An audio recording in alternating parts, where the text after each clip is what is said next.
c'est Jalal Barbla, directeur de la stratégie et business development chez IRAD. Donc aujourd'hui on participe au Digital African Summit au niveau du CIC. C'est pas la première fois qu'on participe à ce genre d'événement. Donc IRAD est connu pour participer, pour supporter toute la communauté IT et tout l'écosystème IT et aussi l'écosystème startup. Il faut savoir que le Digital African Summit, c'est l'ancien Algérie 2.0. On a vu qu'il y a eu une certaine avancée, une certaine amélioration. Aujourd'hui, on est présent ici pour signer des partenariats avec les partenaires africains, que ce soit en Nord-Afrique ou Afrique centrale, Afrique francophone, Afrique de l'Ouest. Donc, comme vous voyez, IRAD n'est plus que le simple hébergeur, mais IRAD a vraiment évolué maintenant. Donc, on est sur quatre services stratégiques. Il y a la partie cloud, donc tout ce qui est solution cloud. Il y a la partie, tout ce qui est développement web et plateforme digitale. Il y a la partie ERP et la dernière partie qui vient tout juste de naître, c'est la partie sécurité et infrastructure. Donc il y a un objectif un peu d'être un acteur de l'intégration dont les officiels en parlent. Exactement, tout à fait. Donc là, on essaie de pousser et d'aller vers des solutions de sécurité on cloud, d'aller vers du managed services.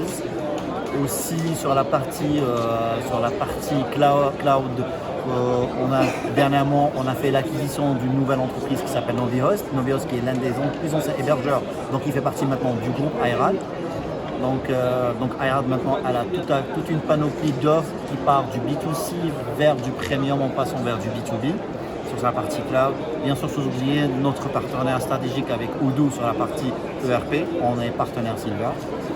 Et là, on a déjà lancé la partie sécurité et infrastructure avec des partenaires comme Sophos, Fortinet, Cisco et d'autres qui sont en cours de signature.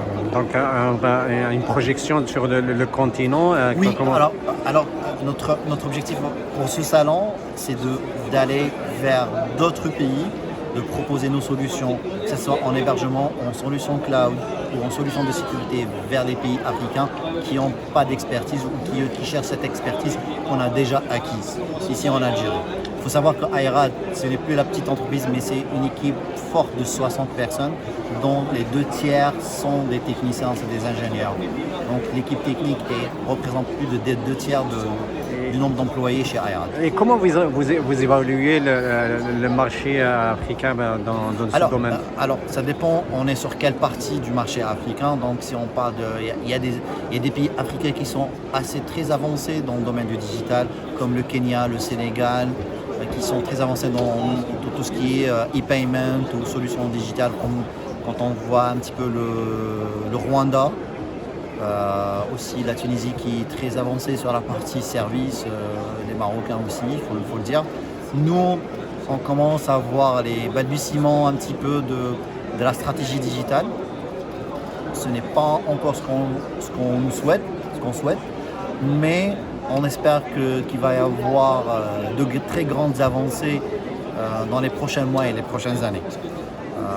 On aimerait bien que le digital participe activement au PIB du pays. Il faut savoir que l'économie numérique maintenant est devenue une partie prenante dans les PIB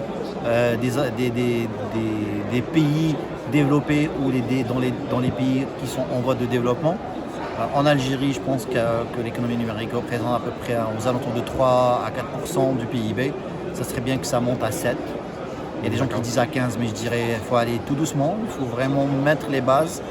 Il faut qu'on investisse sur l'infrastructure, qu'on investisse sur les plateformes, qu'on améliore aussi surtout la réglementation, qu'on enlève ces blocages réglementaires et ceux qui sont au niveau des lois.